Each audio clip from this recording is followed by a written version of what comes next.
where we once used to go outside and enjoy nature, being one of the richest things we could do in life, then slowly started to get turned down by the rest of the ever-increasing noise, until it became so boring to just be outside that it started to get used as a punishment by parents that would use it as a threat to their kids who were cripplingly online.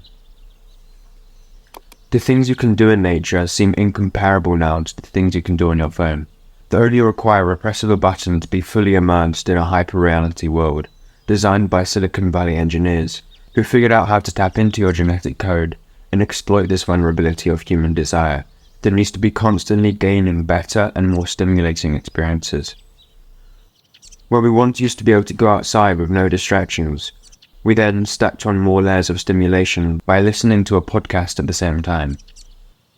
Over time, we got used to this and decided to dig deeper by switching that podcast out for some fast-paced music. Before we knew it, we could no longer enjoy just being outside for the sake of being in nature. We must be around something that is constantly demanding our attention for us to not get bored, because what a terrible thing that would be. Instead, we divert our focus to whatever thing shouts the loudest, quickly drowning out the appeal of what was once one of the most fulfilling and fruitful activities of human experience.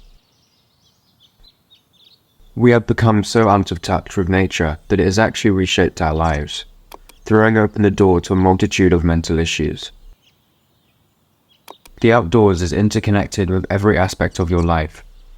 It is needed to perform at your highest level, giving your brain the ability to experience stillness and take time to slow down, encouraging better judgment and decision making, putting out impulses that contributed to this mess in the back seat.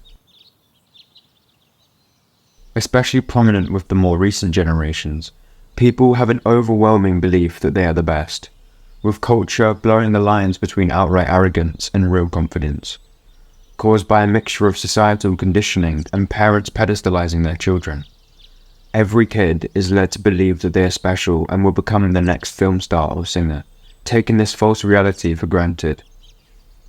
Nature helps in controlling the issue of the ego, making you realize how small you are in the immensity of the universe, and that nature doesn't care who you are, how much money you have, or your family background. You can think you're better than everyone else, but in the end, nature will treat you the exact same way, keeping us humble in our aspirations, gracious in our success, and resilient in our failures. It's much more difficult to be egotistical when alone in the wilderness, enforcing a sense of humility that has become almost extinct in a world of unearned ego, bigged up by chatter. As the astrophysicist Neil deGrasse Tyson said that, why do you think great leaders and thinkers throughout history have gone into the wilderness and come back with inspiration, with a plan, with an experience that puts them on a course that changes the world? It's because in doing so, they found perspective. They understood the larger picture that wasn't possible in the bustle of everyday life. Silencing the noise around them, they could finally hear the quiet voice they needed to listen to. Creativity is a matter of receptiveness and recognition. This cannot happen if you're convinced the world revolves around you. By removing the ego, even temporarily, we can access what's left standing in relief. By widening our perspective, more comes into view. The Stoics saw the natural world as an important aspect of cultivating a sense of gratitude and contentment. By appreciating it, we can find greater happiness and fulfillment. It's a well-known fact that being in nature reduces levels of stress and can be a great vehicle for practicing mindfulness, offering a way to get into a state of flow when exploring it, being defined as the state in which optimal experience is achieved, where you are not conscious of all the problems you may be confronted with in life, as you are completely focused and present in that moment. What is less well known, however, is how your eyes respond to nature, that allows your body to feel more calm, inhibiting cortisol release.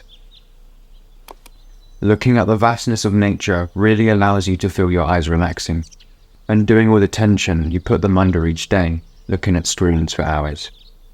Relaxing and looking into the distance as to not strain your eyes, allowing your pupils to dilate, seems to have a similar effect of that which you get when you do focused breathing, to calm yourself down in terms of cortisol release. When you go into fight or flight mode, you release large amounts of cortisol, being the chemical that makes you feel stressed and brings on the negative effects of stress. Is when you do go into fight or flight, the adrenaline release causes your breathing and heart rate to increase, alongside your pupils constricting, which is what makes them narrower.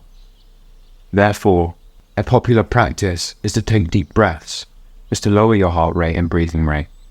However, there is also a practice you can do with the eyes to dilate the pupils, signaling to your body that you are no longer in danger, by simply just looking off into the distance. Hence why, when you are going through a stressful period, you want to spend less time looking at screens, as that is capable of triggering this stress response, with pupil dilation such as looking at something further away, like nature, having the opposite effect, lowering stress due to the lowered level of cortisol release, as your eyes and central nervous system are connected. Even when you're working at your computer, just stopping every 10 minutes to take a 30-second break and look at something more distant.